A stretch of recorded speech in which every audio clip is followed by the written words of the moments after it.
Hello, everyone, and welcome to today's webinar, Trauma Verification's January Q&A Web Conference.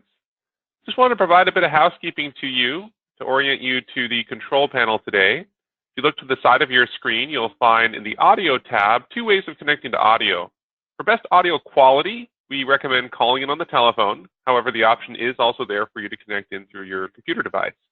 We just recommend that you be on a high-speed internet connection if indeed you are going to be using your local system's options for connecting to audio. Now, we're not going to be taking live Q&A during today's session, but there is a questions panel available for technical questions. So should you have any questions regarding troubleshooting or audio connection, feel free to message those over and I'll keep an eye out for those and can answer them in line. I'd now like to introduce Molly Lozada, Trauma Verification Program Manager. Thank you. Happy New Year to everyone. First webinar of the year. I just want to introduce some staff. Megan and Boomy will be driving, and Rachel, Megan and Boomy will be driving this webinar. So I'll just start us off with the housekeeping items. So continuing education. To qualify for CE, you must attend at least 50 minutes of educational content. An email will be sent to all attendees who qualify for CE within 24 hours of the webinar ending with instructions on how to claim those CE. If you have any questions about your CE or any questions about the webinar or questions we're going to be presenting and answering, please email us at thecoTvrc@facs.org.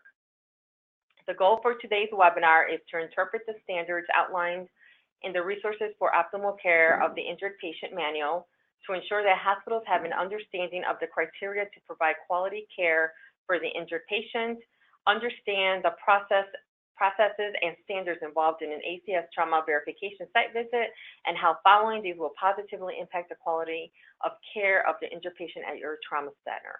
So with that, we're going to go ahead and get started. Again, for anyone who's new to our webinars, thank you for joining us.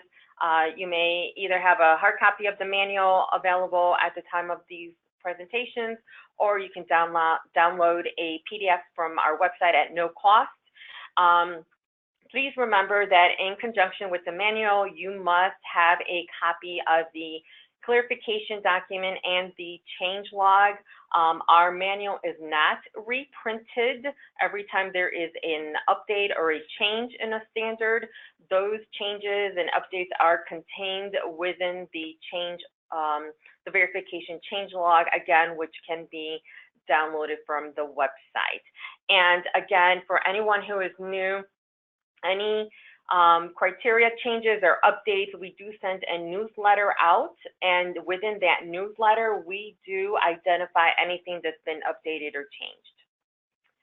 Just some references, again, for folks who are new to our webinar. Our recordings of the webinar are available on their own web page, and they are all listed, and along with that, there is a PDF of the slides or the PowerPoint. The stakeholder public comment website is still available for folks to comment on any standards, tutorials. There's some available here. I may be updating a few of those, and again, we'll let you know when that is completed. And the participant hub, which is the kind of the central hub for anyone who's participating in our quality programs, that being TQIP and trauma verification, can log in there. Rachel go over that a little bit more. And then I also want to bring your attention to the expanded FAQ. We have over 100 questions that are frequently asked. And again, that will also be updated on a quarterly basis or as a needed basis based on any criteria or update information we get from the committee. And then all questions are pulled directly from the questions that are submitted. There have been no edits made to those contents. If you have any questions, or if your question is not answered in today's webinar, the question may require more information, and we'll receive a response from ACS or follow up within a week following the webinar. So with that said, I'm going to go ahead and transition this to Rachel, who is going to cover scheduling reminders and updates. Good afternoon, everyone. Let's see, the site visit application is online only, and it can be accessed at the following ACS Trauma website pages. You'll see there. Once you click into those links, It will take you to the Account Center page where you can log on. And then once you log on, you'll see a page where if you have any staffing changes or facility changes, you can actually go right in there and make those changes. And just wanted to ask you as well if to please be sure to include your CEO and president in the contacts. And you could find it, I believe there's a section there that it might be say other or administrator on it, but please, if you can update that and make sure that you include your CEO and president on there. Can I also add something, Rachel, really quick? Sure. I know that a few folks have been seeing emails from either coming from Boomi or Megan asking for updated information about your CEO or maybe a trauma program manager or trauma medical director. We realize that we're asking for the application to be submitted anywhere from 12 to 15 months ahead of time. So if there is a new staff person, and I realize if you're the TPM, you may not know this, but if there's a new staff person that needs to be added or someone that needs to be removed, you can control that through this portal, or basically you can control this through the portal. Again, if you're a new TPM and are not aware of this, you may need new logins. I believe that is something you're going to have to email us because you can't access this portal. So just a point of clarification for that. Yes, definitely. And then right on that page, you'll see you can request a site visit. So if you click on there, the site visit application comes down. It's just a simple one-pager. And we still ask that you submit this 13 to 14 months in advance of the requested site visit dates, and definitely must be before your expiration date. And on there, you'll see we ask for the preferred dates, if you could fill those in, the exact dates. And as well as a spot there for alternate pathway, which the alternate pathway review should be requested for physicians or surgeons who have trained overseas and want to participate on the trauma call schedule. Also, their CVs must be submitted to the COT VRC inbox, as they will be vetted by the committee for eligibility to go through the alternate pathway.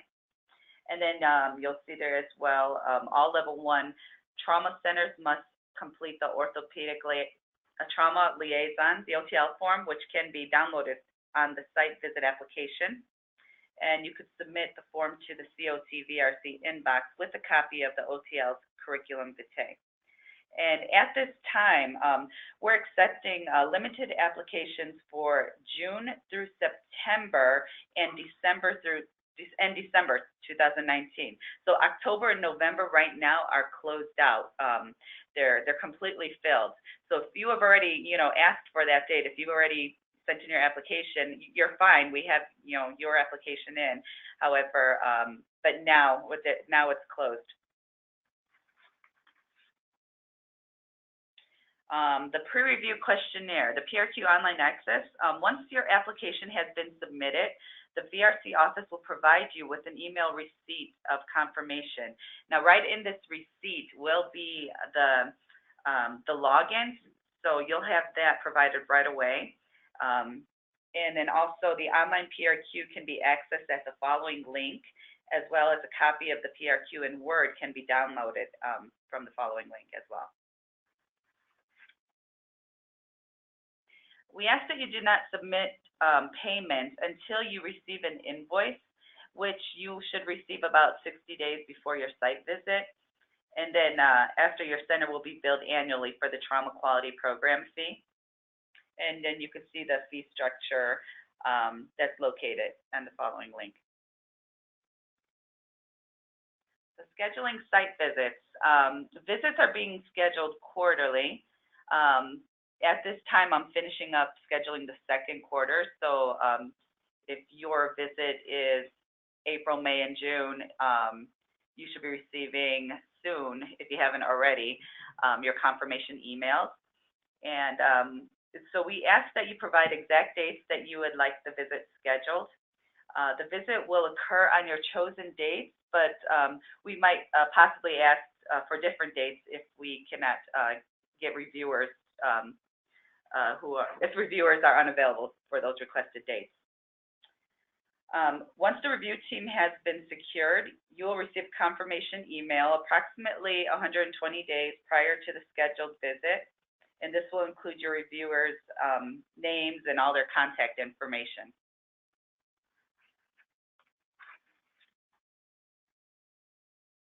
Site visit preparation with reviewers.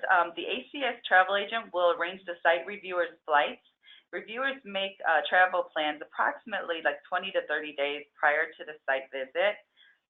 We ask that the hospital arrange and pay for the site reviewers' hotel accommodation as well as their ground transportation.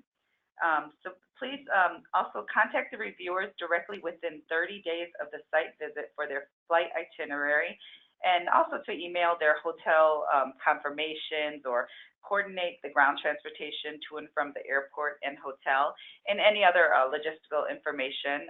We just definitely want to make sure that this is a successful visit for you. Thank you, Rachel. So just going on with some announcements. The next webinar is scheduled for Wednesday, February 20th at 12 p.m. Central Standard Time. The deadline to submit questions are Monday, February 11th. So with that, I'm going to go ahead and have Megan step in and do her portion. Hey everybody, Megan Hutchins here. I'm one of the program coordinators for the VRC, and I'm just going to go through some general questions with you guys. So first question is about social workers. At Erlanger, we have a trauma nurse navigator, TNN, that works closely with case management on DC, SBIRT, and ASD. At our consultative visit, we have an OFI due, and that's opportunity for improvement, due to not having a dedicated social worker to the trauma program. Our solution was to restructure some of the responsibilities of the TNN to include oversight of SBIRT and ASD pieces. We will most likely not receive an assigned SW due to administrative and budget constraints. Will the restructuring of our TNN roles suffice? So we don't want to understate the importance of medical social workers. They are an integral part of the multidisciplinary team, and they should be available 24 hours a day, 7 days a week for level 1 and 2 trauma centers. Again, that's a should. As we've discussed in previous webinars, we do kind of differentiate between actual criteria, which is must or must not, and should, which are best practices, ideal things that you would have at your center. So it's not required, therefore, for a TNN who has been credentialed by the hospital, it's not required, therefore, a TNN who has been credentialed by the hospital to provide this care is acceptable. Here's one on non-board certified orthopedic surgeons. Non-boarded ortho does not meet alternate pathway, has been with the facility for 30 plus years, and how can they take trauma cases? So if the orthopedic surgeon is a fellow of the ACS who was inducted before January 1st, 2017, they would be grandfathered into compliance with the criteria. On the other hand, if the orthopedic surgeon is not board certified, not a fellow, doesn't meet that cutoff date, and is not eligible to go through the alternate pathway, meaning they were trained in the US, they cannot care for trauma patients, but they can care for non-trauma patients, so that is an option. Next question on advanced practice clinicians regarding APC roles and activations. If current in ATLS, they can provide care but can't fulfill their response time in any situation. This is for a level 2. So the criteria is that advanced practice clinicians and providers may participate in the trauma team activations and evaluating and providing resuscitations. The thing is they can't fulfill the role of the attending surgeon and or for the response times. For the limited tier, we have stated that the APP may be the initial responder based on institutional criteria, but they can't be used in lieu of the attending surgeon's role or their response. This one for neurosurgical transfers. At a level 3 with neurosurgical capabilities, is it appropriate to transfer a patient to a partnered hospital who is a non-trauma center for neurointensivist services if our local level 2 and 1 do not have neurointensivist, but the non-trauma center does? This is for level 3. So without having the specific information, level 3 trauma centers with neurotrauma patients are required to be transferred to a similar or higher level trauma center. That said, If the neurotrauma patient is discharged and does require specialized care, they may, in that case, be transferred to a non-trauma center.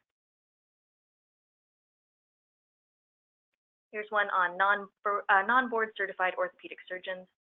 If a non-boarded ortho doctor does a surgery on a trauma patient, is it okay if this was requested by the patient and the chart is reviewed by TPM and TMD and deemed appropriate? So if this is a matter of patient request, if the non-boarded ortho surgeon performs surgery on a trauma patient at their request, this would be deemed appropriate. The most important thing, though, is that this needs to be documented and reviewed through the PIPS process for appropriateness.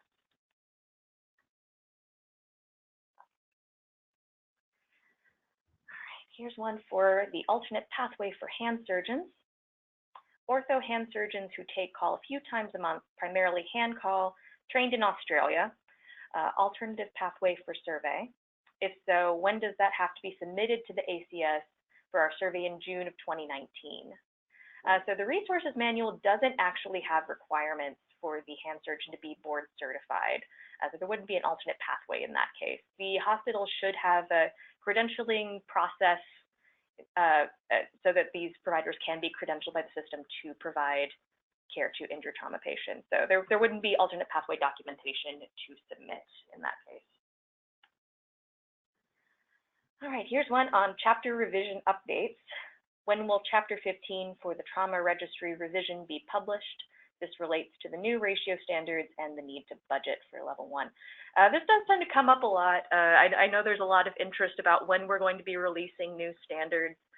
And as you can imagine, I'm hoping you guys have a copy of the Orange Book near you, or I mean, you've obviously looked through it. It's a beast of a document with in a very dense read. So it's definitely taking time.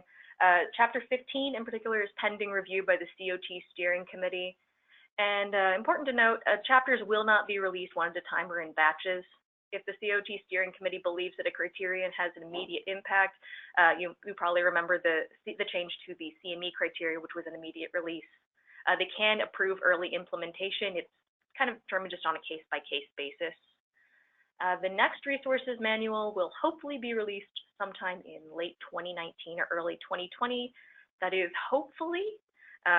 Please note this is a fluid date and is based on progress of having all the chapters completed. And we will update you as soon as we have more information. All right, define death in the emergency department and on arrival. So 2 questions here that we've kind of combined into one. Define DIE, death in the ED, versus DOA, dead on arrival, and how does the ACS define DOA? So we don't actually define death in the emergency department or DOA, and these terms will vary from center to center. Defining them is really going to be based on your trauma center or state regulations, so I would defer to state regulations first, and then it would be up to the trauma center determination. Here's one on reviews focused on-site versus focused by mail. I have heard that there may be an option to send information to the reviewers for a focused visit instead of a visit. True. If true to the first question, how do we ask or apply for this option for a level 2? So it sounds like this is referring to a focused by mail versus focused on-site. And focus review types, on-site or by mail, that's determined entirely by the circumstances of your specific visit. If the criteria, a deficiency you got cited was a type 1 or type 2, the number that were cited and the severity. Additionally, any criterion deficiencies that necessitates the review of medical charts has to have an on-site focused visit. There's just no other way to do it, really. Focus by mail, that's specifically for CDs that can be addressed by submitting documentation such as ATLS certification, boards, peer review attendance, things that can be determined by a sign-in sheet or just documentation of certificates that we don't really need to send a team out for.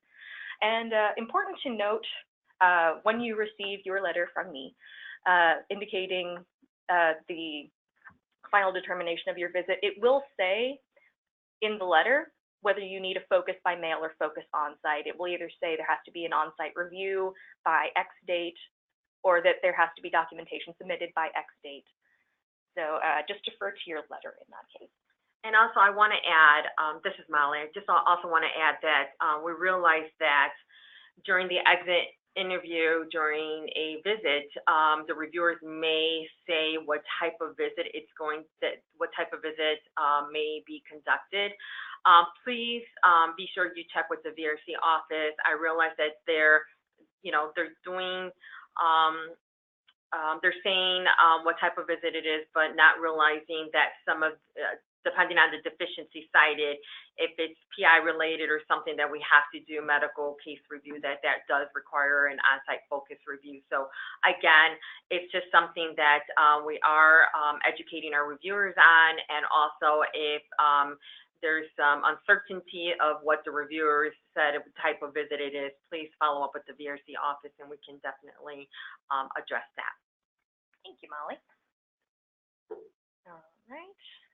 Moving on to non-surgical admissions. If a patient is initially admitted to a non-surgical service in the PICU, for example, but the service is changed within 24 hours, is this still an NSA level 1? So, well, yes. If the patient was initially admitted to a non-surgical service and the admission service changed, for example, to a surgical service, we would still consider that initial admission. The case would still be categorized as an NSA. So you would be required to review that through the PIPS process to ensure that the initial admission was appropriate. And if not, then this is an opportunity for improvement. And another one about NSAs. Should all NSAs be reviewed by the TMD, even if they were appropriate from level 2? No, not really. I mean, like, not all non-surgical admissions need to be reviewed by the TMD. Like the TPM and PI coordinator or clinical staff, you can have like a primary review with them to determine the rationale for admission to a non-surgical service. And then if there were any adverse outcomes, such as complications or death, then you may consider a second level of review by the TMD for missed opportunities. Here's one on OPPE. What is the ACS looking for in the OPPE review? It's not clear in the Orange Book. It's not clear in the Orange Book. That is why I'm going to direct you to the VRC resources repository, which you should be checking out anyway. They have a lot of different resources, including and up to archives of our webinars, and also a few examples of OPPE. So the expectation is that the trauma medical director is conducting the OPPE and has a process like a scorecard, template, report available to present on site, something physical that can be documented. And to clarify, because we do get this question quite a bit as well, the TMD is not required to perform OPPE on all the other surgeons who provide trauma care. This is orthopedics, neurosurgery, etc. The directors or liaisons for those services would perform the OPPE for their panel members in that case. And with that said, the TMD should have oversight, like some kind of sign-off on what the OPPE process involves relative to the trauma program. And here's one on the Orthopedic Trauma Leader Questionnaire. How soon can I submit the OTL questionnaire and documents? Really, whenever you want. The OTL questionnaire and a copy of the OTL's curriculum vitae should be submitted along with the site visit application. So that's like 14 to 15 months. But if you want to ensure the OTL fellowship is acceptable and give yourself time to like course correct if you need to, you may submit the questionnaire in advance by emailing it to the COTVRC inbox at cotvRC@facs.org. And my colleague Nita Johnson will forward to the Orthopedic Subcommittee for review. Here's one on the peer review committee. What criteria is needed for the EMS representative for the peer review committee? So we don't actually have any requirements for the EMS representative to attend peer review. We don't really have a space for that in Appendix 11A where you would document that. With that said, if there is a case that requires EMS representation, it's totally acceptable to request their attendance at peer review or at the systems meeting, depending on the situation. We just don't have a set criteria for that sort of thing. And another one for peer review. Can the radiology fellow serve as the delegate on the committee when the radiology liaison cannot attend? So short answer, yes. Long answer, if there is an alternate to the radiology fellow, it would have to be a predetermined alternate. It would have to be one person. It couldn't be, for example, a different person every time. There would have to be set person who will attend in their stead if necessary. And this is stated in the clarification document. In case you wanted to review that, liaison or representative is acceptable to attend the peer review meeting in place of the liaison. Here's one about the PRQ for trauma admissions. And this is another one where we had a few similar questions and just kind of combined them. First question was, on the PRQ, how is a trauma admission defined? All registry patients, patients admitted to the trauma service, admitted to any service, etc. And then is the ACS definition of admission defined by the NTDS standards, or is it determined by the hospital? So for verification purposes, for the sake of meeting the requirement for 2.4 and to complete the data tables in Chapter 2, we would want the number of admitted trauma patients that meet NTDS inclusion criteria or your trauma center's admission inclusion criteria. Here on the PRQ again, could you please clarify for completing the PRQ, which patients are to be counted in total trauma admissions by service for Box 7, Level 2? So regarding Box 7 in the PRQ, we have that demonstrated here. In the Box 7 in the PRQ, the data must represent those trauma patients that were admitted to a service. Patients that were discharged less than 23 hours would not be included in the PRQ. And we have in the next slide, the admissions numbers will need to match in all tables. So if you take a look at the tables presented here and note the various highlights, the black highlights, green highlights, and red, those are the fields that need to match. If they don't all match, that's totally fine. Like, for example, you'll see in the black highlight, there's a little bit of a difference between the total number of admissions, but actually after the tables, there will be a box where you can explain any discrepancies. We understand that they won't always match exactly. We just need to have an explanation as to why. Usually it's a matter of direct admissions, which that's fine. As long as the math ends up at the end of the day, that's really all we are concerned with. And again, on the PRQ, if a board certification for a physician has no expiration date, what should be listed? So the American Board of Surgery and American Board of Pediatrics have transitioned to a policy of no end date for board certification. We also come across this periodically with neurosurgery or radiology. We do try to cross-check board certification dates when we can against the official records online. And sorry, we've got some construction noise or something. If your center has providers that fall under the new policy, add their most recent expiration date in the PRQ and just add a note next to their name saying that they're meeting the requirements of maintenance of certification, or MOC. Here's one on PTSD screening. PTSD screening and level 3 trauma centers. Where does this need to take place, in rehab or prior to? So PTSD screening is not required for trauma patients. We don't have a set criteria about it. You may see it come up in your opportunities for improvement if you don't have a process in place. But as noted in Chapter 18 in the clarification document, PTSD screening should be done on trauma patients that may be afflicted from PTSD. The reviewer may want to know if the trauma center provides PTSD screening. They may want to see your guidelines on evaluating, treating, and managing patients with PTSD. And where the screening tool is performed would be determined by your trauma center. We mostly just want to see that you have a process in place. This one on resident requirement. What is the minimal number of general surgery residents required per year to demonstrate continual coverage? The ACS doesn't actually have a requirement for the minimum number of residents.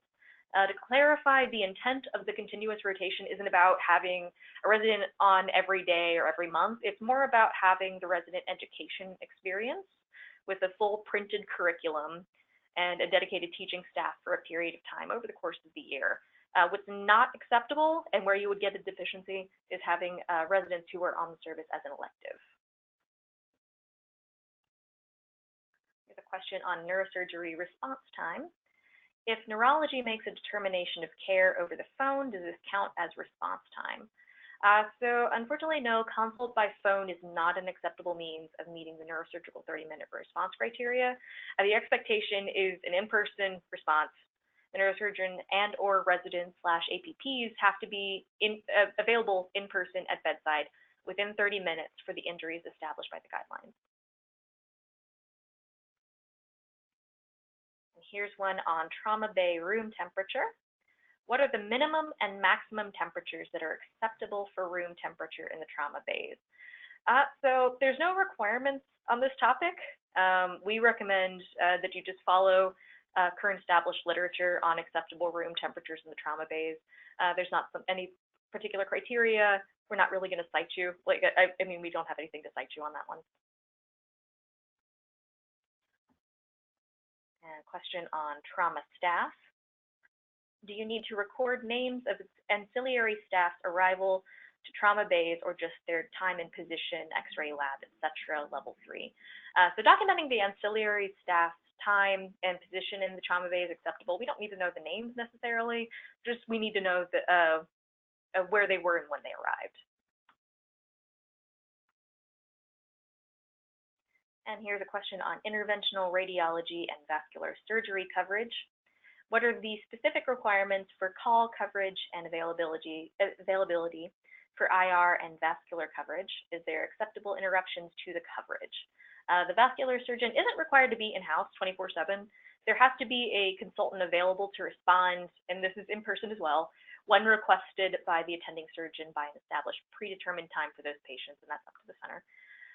The interventional radiologist is not required as well to be in-house 24/7, but must be present within 30 minutes. And the acceptable interruptions would fall under your diversion policy, and this can include, for example, equipment failure, clinician encumbered, anything that's currently in your diversion policy. And so how many type 2 deficiencies can you have and still pass a verification? Center can have up to 3 type 2s.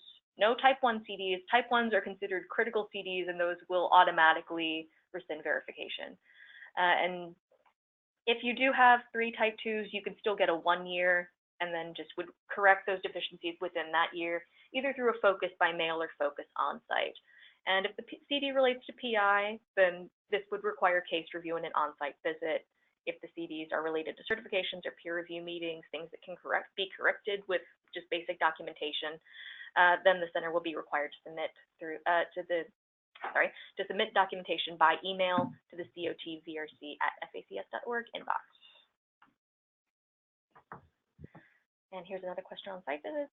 If you have an issue that would qualify as a deficiency, how soon does before your survey does it need to be corrected in order for it to be considered fixed and therefore not count as a deficiency? Excellent question. So all potential deficiencies must be resolved by the day of the site visit. And that said, deficiencies may be elevated in the review process if the reviewers do not believe that there's sufficient evidence of compliance at the time of the review. So if they don't think that it's been corrected completely, then you might still end up getting a CD. It really depends on the exact circumstances of how you're meeting the criteria. And here's a question on hospice. All trauma deaths discharged to hospice have to be reviewed as trauma deaths. I understand that to mean that they have to be assigned, reviewed, and assigned one of 3 categories regarding opportunities for improvement. Do they have to be counted as deaths in the trauma statistics, or can they be counted as a discharge to hospice? For verification purposes, not all trauma deaths discharged to hospice are required to be reviewed as a trauma death. They don't necessarily have to be counted in trauma statistics, depending. These patients may be counted as a discharge since the patient didn't die while on trauma service. If the patient was discharged or transferred to a hospital inpatient unit or to an external hospice facility, the expectation in that case would be that the care of the patient leading up to the transfer or discharge while they were being cared for at the facility is evaluated through the PIPS process by the TMD and TPM. And then if any issues are found there, then it may be reviewed at peer review. And with that, I'm going to turn it over to my colleague, Bhumi Parikh, for specific CD-related questions.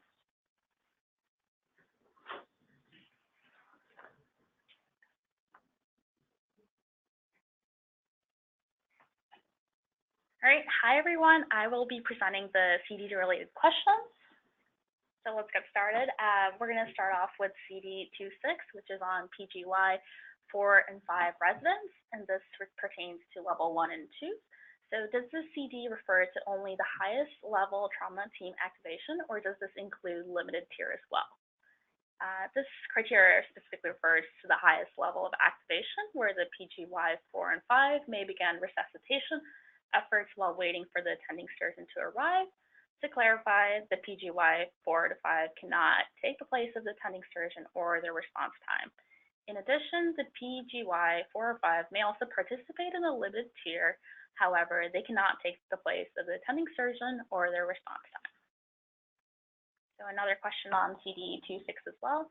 So limited tier activations. If you have PGY 4 to 5 in your facility and they see and evaluate the limited tier 2 patients within 20 minutes of arrival, what is a reasonable time for the trauma attending to see these patients? The trauma expectation for the attending surgeon to respond to the limited tier will be based on the criteria the trauma center established. It is recommended to follow best practices. So the next question is on transfers, CD 4.1. For interfacility transfers, does a direct communication between facilities have to be trauma surgeon to trauma surgeon? And this is for a level 1. So this is a great question. In most trauma centers, if a patient is being transferred, there must be direct communication between the ED physician and or trauma surgeon, and in some centers, the PA, APP has been credentialed to do this. The intent is that there is a line of communication between the ED and trauma, so patients are not double transferred due to a lack of bed or specialty services, etc., or an increased length of stay. In addition, some states have referral centers that have been credentialed to receive and relay the communication to the ED physician and or trauma surgeon. And I just want to add something really quick with this one. I know the last statement says some states have referral centers that have been credentialed to receive and relay the communication. There are some referral centers that actually act as the accepting ED physician, if you will, and the attending. So they've, again, been credentialed, and there's policies set around that. So again, if you're in a state that have these referral centers, and those referral centers have been approved to make those types of accept patients and stuff like that, that is completely acceptable as well. Thank you. So the next question is on CD 4.1 as well, transfers. If a patient is at a level 1 trauma center with an isolated injury and needed a higher level of plastic surgery then could be provided, is it appropriate to transfer them once stable to a non-trauma center hospital with an appropriate surgeon with a level 1 centers network? Would this be considered an issue if a site reviewer reviewed this case? And this is for a level 1. This practice would be acceptable if the patient required specialized care that cannot be provided at the trauma center. The patient may be transferred to a non-trauma center once he or she is stabilized. Peer review meetings, CD 525. When a TMD goes on vacation and there is no appointed associate TMD, can a trauma surgeon run peer review or should we reschedule? This is for a level 1. As with other liaisons, there is no predetermined alternative for the role of the TMD. The chair must meet the same requirements as the other panel members by attending the meetings 50% of the time. With this said, if your trauma center has a high volume of cases, it may be appropriate to keep the meeting and appoint another trauma surgeon to lead the meeting, or if you prefer, the meeting may be rescheduled. Pre-hospital meetings, CD 7-8. Pre-hospital PIPS meeting. Does the pre-hospital PIPS meeting have to be a separate meeting on its own? Does the representative from the ED have to be a physician? This is for a level 2 trauma center. The VRC does not have a specific requirement for the pre-hospital PIPS meeting other than there must be an ED physician identified as the representative in attendance. Emergency medicine and ATLS CD 715. Could you confirm, clarify the ATLS requirement for ED providers? And this is for a level 1. So we're just going to go through all of the trauma centers. For level 1, level 2, and level 3 trauma centers, physicians must be either board certified or board eligible in emergency medicine and must have taken ATLS at least once, or board certified or board eligible in something other than emergency medicine, such as family practice, internal medicine, pediatrics, etc., but they must have current ATLS. And as just another side note, the American Board of Physician Specialists, ABPS, is not recognized by the ACS. So in addition, there was also a change in the clarification document that is also already documented in the clarification document. For level 1 and level 2 trauma centers, physicians who completed primary training in 26 and beyond either must be boarded or board eligible by the appropriate emergency medicine, pediatric emergency medicine board according to the current requirements. And those who are not boarded or board eligible by the appropriate emergency medicine, pediatric emergency medicine may provide care in the emergency room but cannot participate in trauma care. And let me just clarify that this is for level 1, level 2 trauma centers who have new graduates, 2016 and after, that they have to be PEM boarded or EM boarded. So if you have someone who is on your service and completed their training before 2016, that is appropriate because they're technically grandfathered in. Again, we're just talking about anyone who recently graduated 2016 and after, that at a level 1, level 2, they have to be PEM boarded or EM boarded. All right. The next question, orthopedic and neurosurgery coverage, so CDs 8.2 and 8.3. So is an orthopedic PGY 4 to 5 covering spine an appropriate responder to a 30-minute neurosurgical case, i.e. incomplete SCI? And this is referring to a level 1 trauma center. So if SCI is referring to spinal cord injury, it would be acceptable in level 1 or 2 trauma centers for the institution to be credentialed with both neurosurgeons and orthopedic surgeons to treat spine injuries or to share spine call. Therefore, if one of these groups is covering spine call, then the backup call system or contingency plan will be triggered. Orthopedic surgery backup call schedule CD96. Could you please clarify whether or not an ortho backup call schedule is required if a contingency plan is in place? This is for a level 2 trauma center. The Orthopedic Trauma Service must have either dedicated orthopedic surgeons or have a published backup system. The backup system or contingency plan may be in the form of a backup call schedule, pediatric TPM CD 10.3. Does an adult level 2 PEDS level 2 center need both adult and pediatric trauma program managers and coordinators? If only one TPM coordinator is needed, is there a requirement for a separate PEDS PI nurse? And this is for a combo level 1 and level 2 PEDS. There's currently no requirement for any program to have a separate PI nurse coordinator.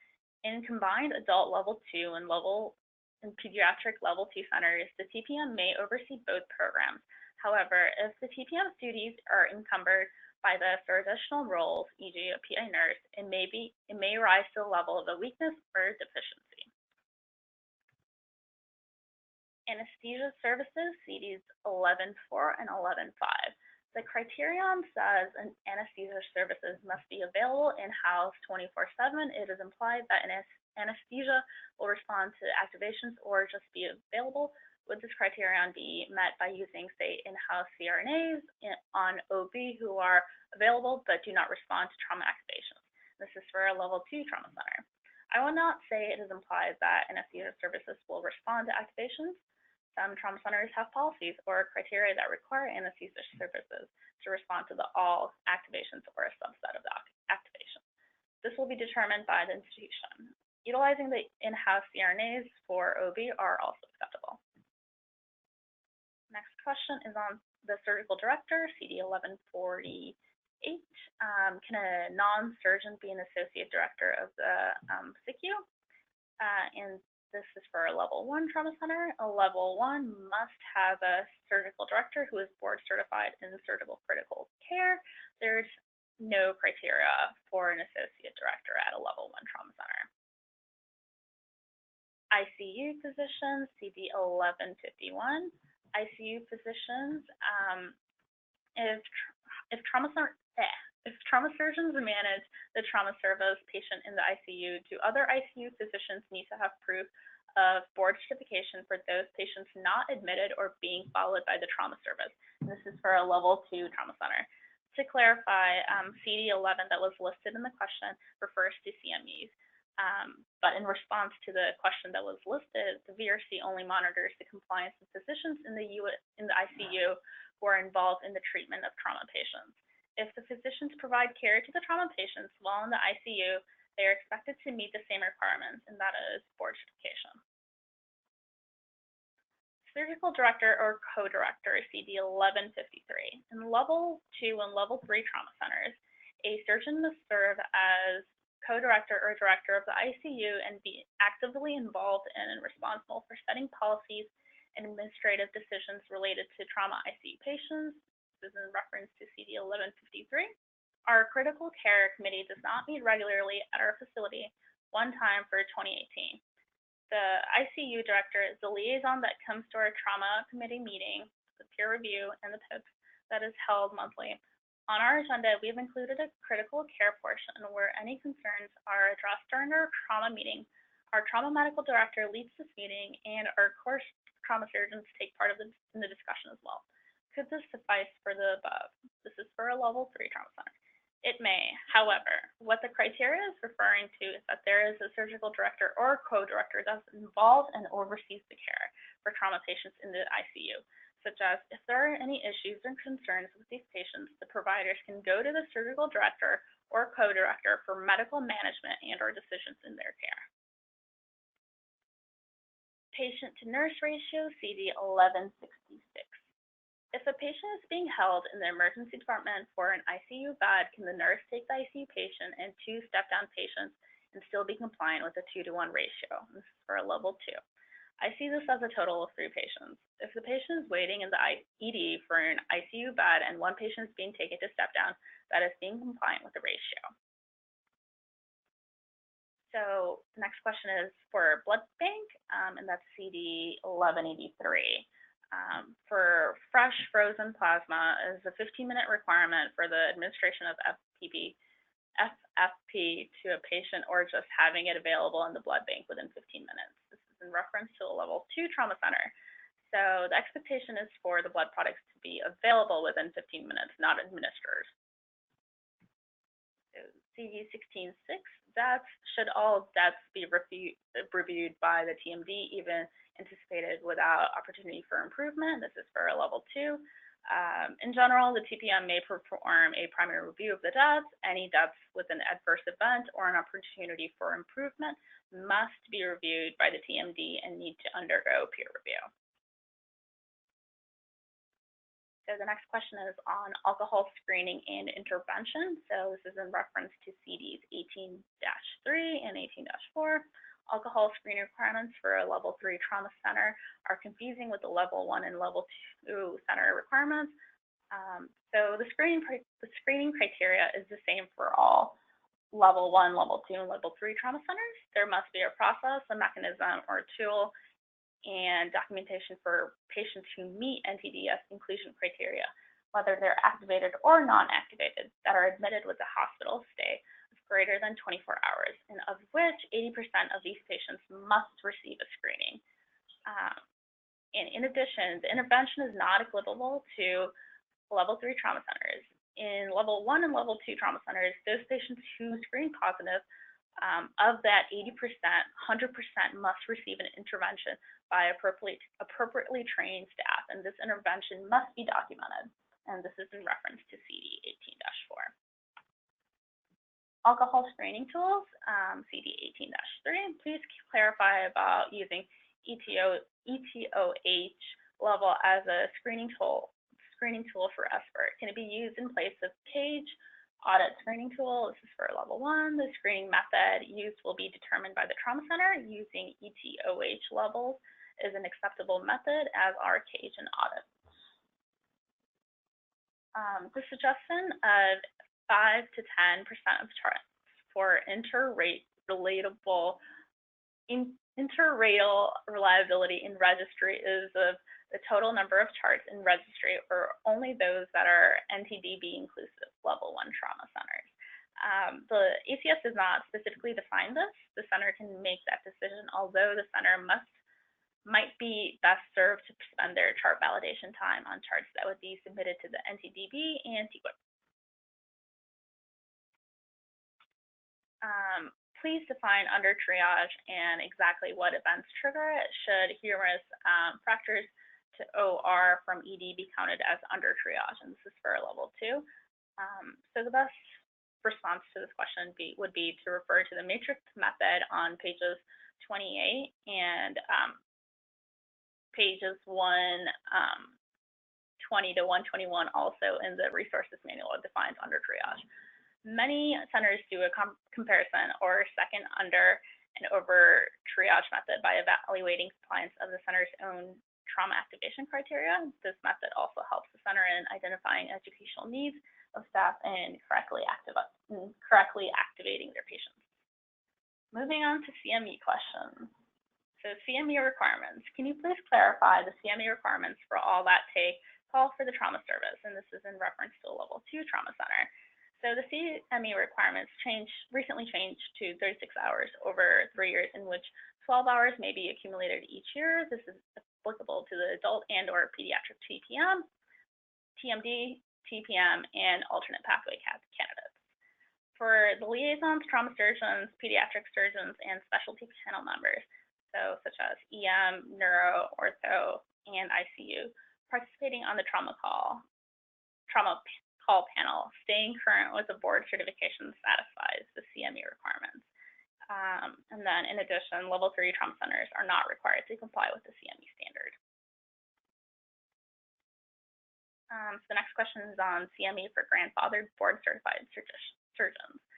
I am currently reviewing CME requirements for our trauma call panel, and one of our ortho surgeons was grandfathered in many years ago and does not have to recertify for his boards. How will this affect our site visit when he does not do MOC? And this is in reference to level 2. And then another similar question was, one of our orthopedic docs is board certified, but by grandfathering and thus does not require MOC per se. Does he need CME? So the overall answer is, if the orthopedic surgeon or any other surgeon is grandfathered in their board certification MOC, please have documentation by their appropriate boards available during the site visit. This would be acceptable and satisfies the CME requirements. And thanks for your participation in our January webinar. Excellent. Thanks, everyone. And thank you for attending our event today. Thanks to the trauma verification staff. If you have any other questions, please contact cotvrc@facs.org. Again, thanks everyone for attending our webinar, Trauma Verification's January Q&A web conference. On behalf of Trauma Verification and our presenters, once again, thank you and have a lovely rest of your afternoon. See you next time.